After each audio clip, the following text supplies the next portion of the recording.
The time-honored Hawaiian tradition of Ho'oponopono teaches us to improve our communications with everyone by saying 4 simple things, either in our mind or softly out loud before we communicate. What are those things? I love you, I'm sorry, please forgive me, and thank you. Hello, my name is Edward Durante, and this is Life Perfect Square.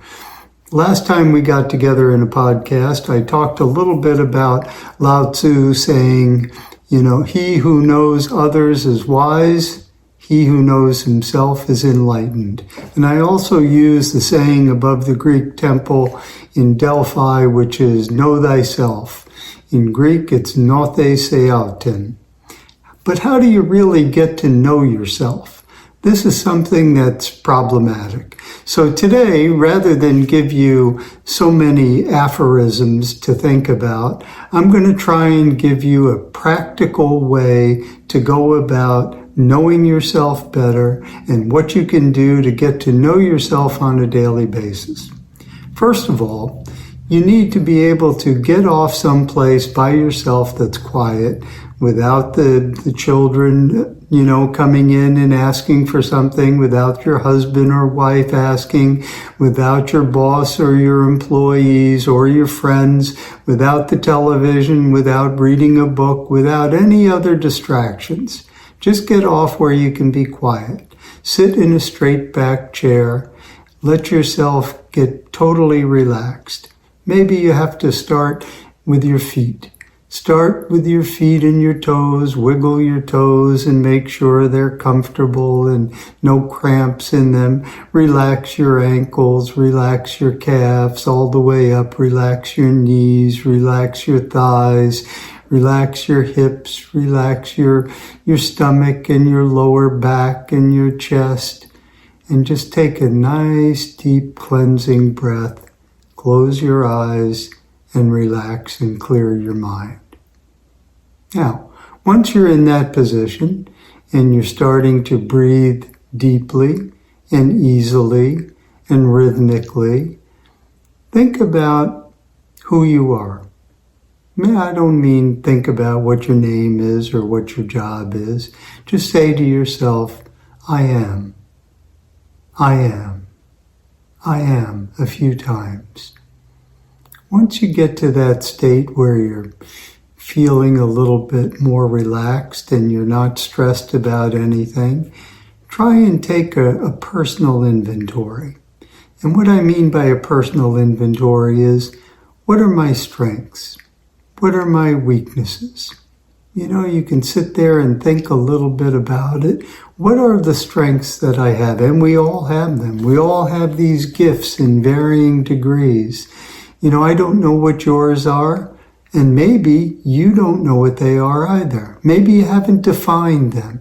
Maybe you have a foggy idea that, I'm good with people. Whenever I'm around people, I feel better. They seem to get energy from me, and I get energy from them. I work well in teams or groups. Or maybe it's the opposite. Maybe you work better by yourself. Maybe you're a leader. Maybe you're a thinker, someone who can come up with new ideas. And those ideas, when you communicate to other people, inspire them. Maybe you have the ability and the charisma to lead people. I don't know what your strengths are, but you need to find out what they are. Once you've identified what you think your strengths are, think about how you can employ them in a way that helps the greatest number of people. For me, it's pretty simple. I think that my strengths are in communication, in the written word and in the spoken word. I don't have all the answers, but I study, I read, I listen to other people. I've gained experience from my time on this earth, maybe from my past lives, maybe from people around me, and I try and communicate those in simple terms. I'm not trying to impress you with my vocabulary, my education, my background, or my worldly experience. Those will become evident as I talk to you about simple things. I try and take some complex terms and put them into the simplest manner and fashion that I can so that you can understand them, you can incorporate them, and hopefully you can act upon them. You know, I've done this myself many times. I've sat down and I've started to think about what I really do well and what I don't do well. And I have a list of those as well. So I try and shore up the things that are my weaknesses, or in some cases, if they are detrimental to me or the people around me, how do I eliminate them? How do I take those propensity toward those bad habits or bad behaviors and turn them into something positive and something good that can help other people?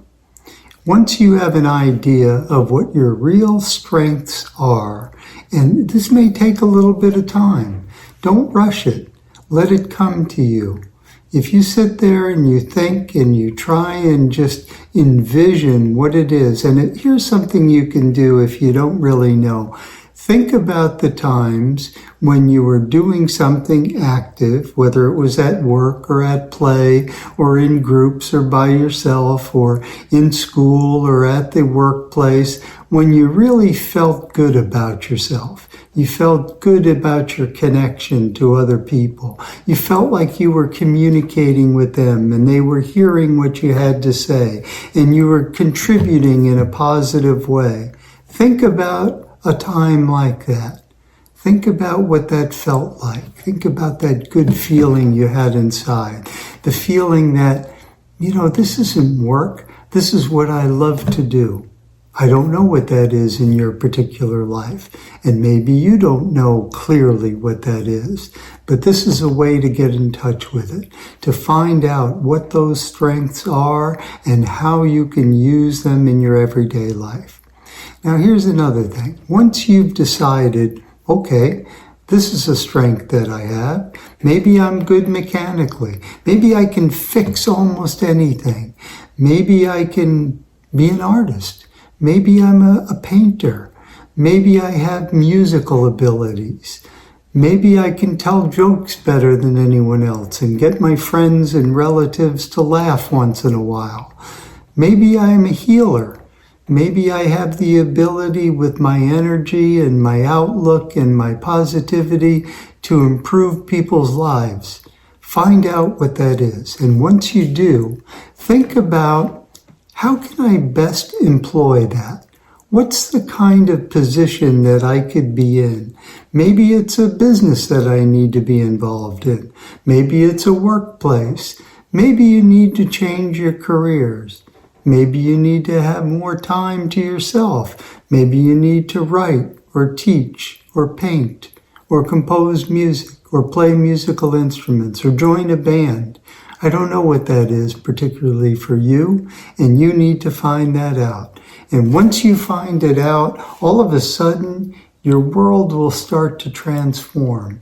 It'll start to transform instead of being something that's arduous, that you get up in the morning and you're in the bathroom getting ready. If you're a man, maybe you're shaving, you're brushing your teeth, you're getting ready for work, you're looking in the mirror and you're saying to yourself, oh boy, I don't want to do this anymore. You shouldn't have that feeling. You should have joy every day. You should have joy in every act that you do. If you don't, you're not doing the right thing. So these are some of the things concretely you can do to get to know yourself better. Take a personal inventory. Understand where you are strong. Understand where you are weak. Try and avoid and shore up the weaknesses and try and promote and enhance the strengths. This is a simple thing to do, but it takes time.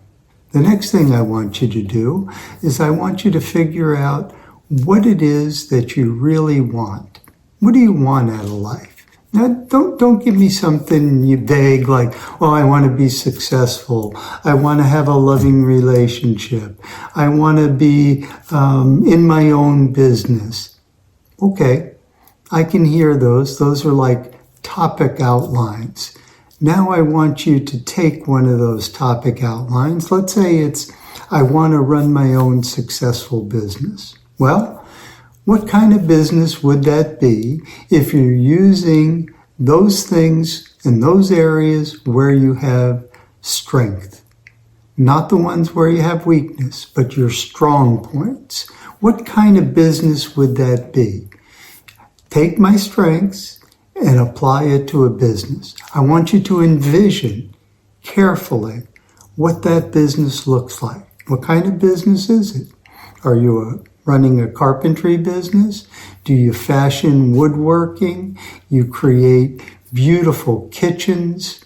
Maybe you are a home repair guy. You don't have to have this lofty vision. You don't have to find cures for diseases. You don't have to be a heart surgeon. You don't have to be an inventor.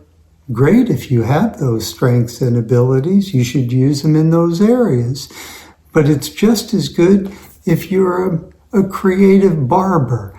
Maybe you're the best barber that ever was. Maybe you can come up with hairstyles and haircuts that everyone loves. Maybe you're a makeup artist. Maybe you're really good with people, talking to them and coaching them, giving them support, trying to help them find their purpose in life. So you need to think about specifically how you're going to use your strong points. If it's a business that you're going to start or that you're going to practice or that you're going to be in, I want you to think about it clearly. I want you to get a clear vision. Once you get a clear vision of what it is, I want you to think about how that feels. How would it feel each day when you get up and all of a sudden you're doing something that you're thrilled to do, that you have energy and vitality, and you're pouring that into that job or that business every single day because it doesn't feel like work. It feels like your passion.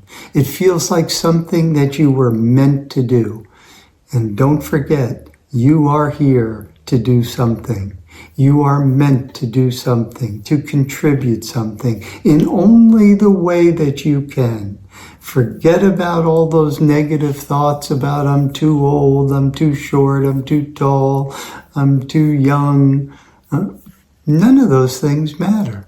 Nothing matters about your background, your circumstances, what culture you're in, what your religious beliefs are. None of that matters. You are here for a specific purpose, and you have the strengths and abilities to accomplish that purpose, and that purpose is going to touch many people and improve their lives and bring something to them that no one else can bring in the way that you can bring it. So I want you to feel what that's like. Once you've identified how you're going to use these strong points that you've taken inventory of and how you're going to do that on a daily basis, I want you to feel as though you're already doing it. Feel it. Feel what it's like. If there's a smell and aroma that goes with it, maybe you're a baker, maybe you're a cake maker, maybe you're going to have a bagel shop. I don't know. But whatever that is, get all your senses involved. Hear it. Hear compliments. Hear people coming into your business. See yourself shaking hands with them. See the smiles on their faces. Feel how that is inside you to know that you've done something that other people really appreciate. Think about looking at your bank account. All of a sudden, your bank account has more money in it. All of a sudden, you can do some of the things that you always thought about doing. Maybe you have a favorite charity or a pet project. Maybe you love pets and you want to take care of them. Maybe you love the elderly people and you want to contribute in some way to improve their lives. Maybe you like foster children and you want to help them find homes. Whatever that is, think about the success that's going to be created by you using your strong points in a business or endeavor that you love and enjoy and get satisfaction from every single day. Think about how that feels. Think about the accolades coming to you. Think about improved success and monetary means. Think about wealth and abundance coming your way. but think about how you're going to use that abundance, how you're going to put it back out into the world, into your pet projects, into improving the lives of others, whether it's pets or animals or elderly people or young people. Maybe you're going to build a Little League field where kids can play Little League baseball, or you're going to improve the area with a playground or a soccer field, or maybe you're going to just put some benches in a park that people can sit upon. Whatever that is, think about how you're going to use the abundance that the universe is going to bring to you. Because once you are doing what you're supposed to do, and you're doing it in a way that no one else can do it, and you're using all the strong points and abilities that you've been given and gifted to come here and employ for the benefit of others, abundance is yours. Claim it. It's coming to you. And once it comes to you, put it back out there.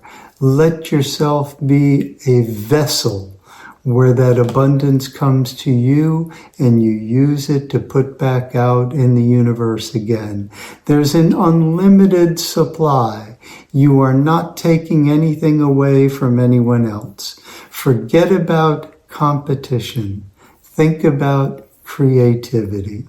You're here to create. We're all creators, and we all have different abilities to create with, and we have the ability to create an unlimited amount of abundance. Once you're creating and not competing, all the universe will unfold and bring things right to you. This is how you attract all abundance in your life. And remember, everything in the universe is abundant. All you have to do is look around you. Take a walk in nature. Look at the grass. Look at the trees. Look at the flowers, the bushes, the birds in the sky, the fish in the ocean. There's abundance all around you. It's yours. Claim it. But be sure to contribute to that abundance. How do you do that? With your own creativity, with your own actions. It starts with your thought process. Your thoughts are creative. The thoughts are the most creative. Things happen in your mind first. And when they happen in your mind and you hold them and you fix them there and you think about them often and you give life to them and joy to them and you feel those thoughts of abundance and success and wealth and health and love and perfect expression, which are the 4 pillars of Life Perfect Square. When you feel those deep down inside and you're abundantly putting them out there in the universe for everyone else to share, when you're making that connection from your thought process to your words, to your actions, to the things that you love to do, to employ the strong points and the abilities that you've been given, once you're doing that, you are a master creator. And the universe loves creation. It's all about creation. There isn't anywhere or anyone or anything in the universe that isn't creative. And when you're creative and you're vibrating on that level of highest creation, everything will come to you. People will come to you and they'll want to help you and assist you and improve your situation. Opportunities will come your way. Situations will arise that you could not believe or even envision. And don't limit them. You have no limit on how high you can go. Ultimate success isn't for a few people. It's for everyone. But only a few know how to claim it and how to use it and how to give it back and have it always circulating back to them. This is Ed Durante, and this is Life Perfect Square. You can find my podcast on Apple, Spotify, or wherever you find your podcast. Please subscribe here. We also have a Spotify podcast that comes out once a week. You can look for it, and there will be teasers out that we publish on Meta, on TikTok, and on YouTube. Subscribe here. If you leave me a message, I will respond.